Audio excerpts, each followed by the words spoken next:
அவர் திருப்பார்கடல்ல அங்க படுத்துக்கிட்டு இருக்க எப்படி இருப்பாரோ அதே சயன கோலத்தில் இங்க இருக்கிறதா ஐதீகம். ஓகேங்களா? திருப்பார்கடல் அந்த ஊர் பேரு. இது ரங்கநாத பெருமாள் இங்க ஸ்ரீ பிரசன்ன வெங்கடேச பெருமாள் அப்படின்ற பேர்ல இந்த இடத்துல இருக்காரு. அதுதான் அந்த கோவிலுடைய விசேஷம். இந்த கோவில் ரொம்ப ரொம்ப ரொம்ப விசேஷம் எதுக்குன்னா, கணவன் மனைவிக்குள்ள சண்டை இருக்கு, பிரச்சனையா இருக்கு, கோர்ட்டு கேஸ்ல இருக்கு, டைவர்ஸ்க்கு போறாங்க, திரும்ப சேரணும், ரீயூனியன் ஆகணும்னு விருப்பப்படுறவங்க இந்த கோவிலுக்கு போயிட்டு வர்றது விசேஷம். ஓகேங்களா? அதுதான் இதோடைய சிறப்பு. இங்க போய் என்ன பண்ணணும் அப்படின்னா, இங்க போயிட்டு விளக்கு ஏத்தி, ஓகேங்களா, விளக்கு ஏத்தி வச்சு குறைந்தது 6 விளக்கு வச்சுக்கோங்க. ஓகேங்களா?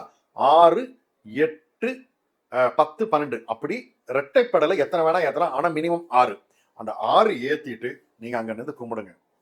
நாராயணா, மகா பிரம்மாவுக்கே சரஸ்வதிக்கே பாடம் சொல்லி கொடுத்த நீ என் புருஷனுக்கு சொல்லிக் கொடு, என் பொண்டாட்டிக்கு சொல்லிக் கொடு, எங்க வாழ்க்கை நல்லா இருக்கணும், எங்களுக்கு நல்லது பண்ணு, நாங்க சந்தோஷமான குடும்ப வாழ்க்கை வாழணும்னு பிரார்த்தனை பண்ணுங்க.